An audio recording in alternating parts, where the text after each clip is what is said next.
Hey guys, what's going on? It's Kasper here again, ready to give you video 2 of 3. This video is going to be primarily about fantasy football, who to start, who to bench, who to look for, and some predictions.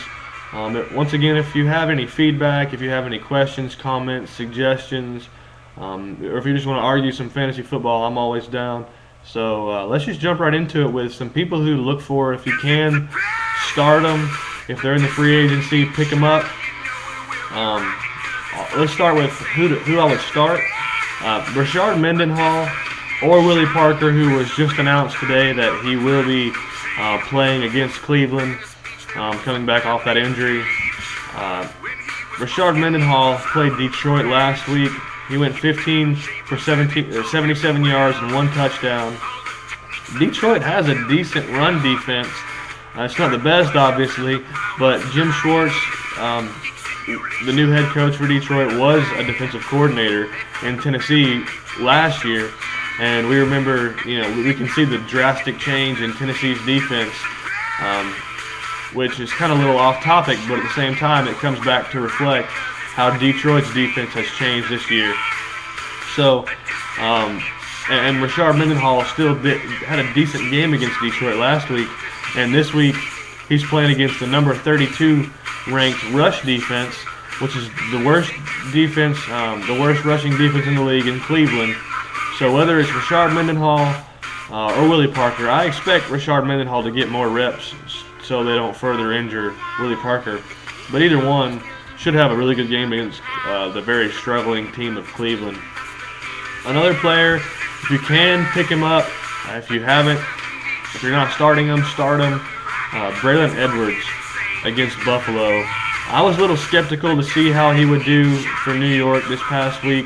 Jericho Cotchery is out, so that means Braylon Edwards is going to be looked at even more by Mark Sanchez. I know Sanchez has got to love having Braylon Edwards on his team.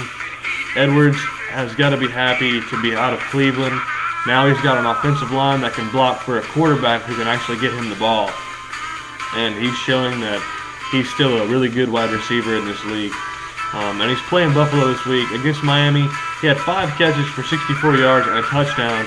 And there were a few calls that were really close to getting him even more stats than that. So look for Braylon Edwards against Buffalo. If you can, start him, like I said, or if you can pick him up, at least put him on your bench for future weeks. Another player, Steve Smith for Carolina. I'm not giving up hope on Carolina just yet. They're definitely not going to win the division, but they'll definitely beat Tampa Bay here. Tampa Bay is struggling extremely bad, and they're a horrible pass defense. Steve Smith is still a top-notch wide receiver in the NFL. Look for him to finally break out and do what he does best against Tampa Bay and have a good game. Some people that you can pick up that might be in the free agency in your league. If you're in a bigger league, these guys might even be worth starting. If you're in a smaller league, at least put them on your bench if you can. We'll see how they do throughout the rest of the season and maybe start them. First, let's get into Jeremy Maclin. Jeremy Maclin showed last week with Donovan McNabb coming back that he's a rookie who can step up, just like Deshaun Jackson did last year, and really take care of business at the wide receiver position. Against Tampa Bay, he had 6 catches for 142 yards and 2 touchdowns. A great game for the young rookie. And this week he's playing Oakland, who does have Asamuga, which is arguably the best cornerback in the NFL. However, I feel like he'll probably be guarding Deshaun Jackson most likely. So if Asamuga is guarding Deshaun Jackson, Donovan's likely to look to Jeremy Maclin more often. So look for him if you can start him. He probably wouldn't be that bad of a pickup. Another one to pick up if you can, Nate Burleson has got more targets than any other receiver in the NFL. Matt Hasselbeck and Seneca Wallace have thrown to him more than any other receiver in the NFL. And they're playing against Arizona this week, who has a horrible pass defense. If you're in a bigger league, definitely start Nate Burleson if he's available. Against Jacksonville last week, he had a really great game. 6 catches, 98 yards, 2 touchdowns. Matt Hasselbeck loves throwing to this guy, even though he has T.J. Houshmandzadeh.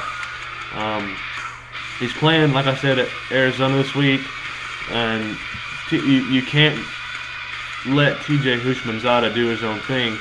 So they're going to be watching Houshmandzadeh, and that's going to leave Nate Burleson open more often than not, probably.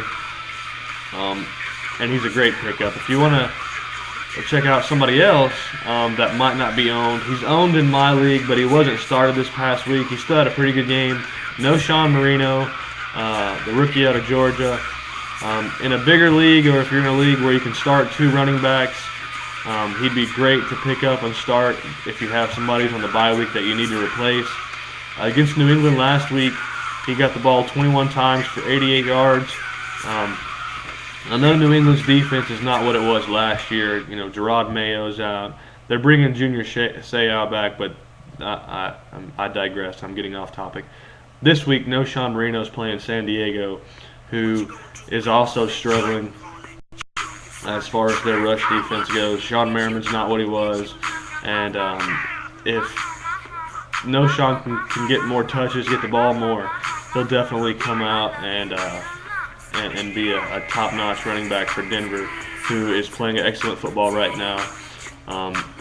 He's one of the main reasons Kyle Orton and Brandon Marshall in that passing game is doing so good. He opens up that running game, which in turn opens up the passing game. And so if they can keep that up, look for no Sean Marino to have another good game against San Diego. Some people I would consider benching. Not necessarily getting rid of. I wouldn't drop any of these guys, but you might want to replace them considering who they're playing. Willis McGahee, Ray Rice, or LaRon McClain, any one of those guys against Minnesota's defense. Baltimore versus Minnesota is going to be my game of the week, as I will talk about in the next video. I love a really good defensive game. Minnesota's defense is extremely good right now, and I really just don't see Willis McGahee, LaRon McClain, or Ray Rice having an extremely good game against Minnesota. If you can afford to bench them and start somebody else, I would definitely suggest to do that. Another one which I really hate saying because I love both of these quarterbacks, same game, just a slightly different story, different position. Flacco and Favre, they're playing against extremely hard defenses. Jared Allen and that Minnesota defense is putting pressure on the quarterback unlike ever before, and they are ready to take out Flacco. Favre, he might have the slight edge just because he has Adrian Peterson to lean on a little bit. However, we all know how Baltimore's defense does against running backs. Then another one, Steve Smith against of the New York Giants against New Orleans. You may want to consider benching him.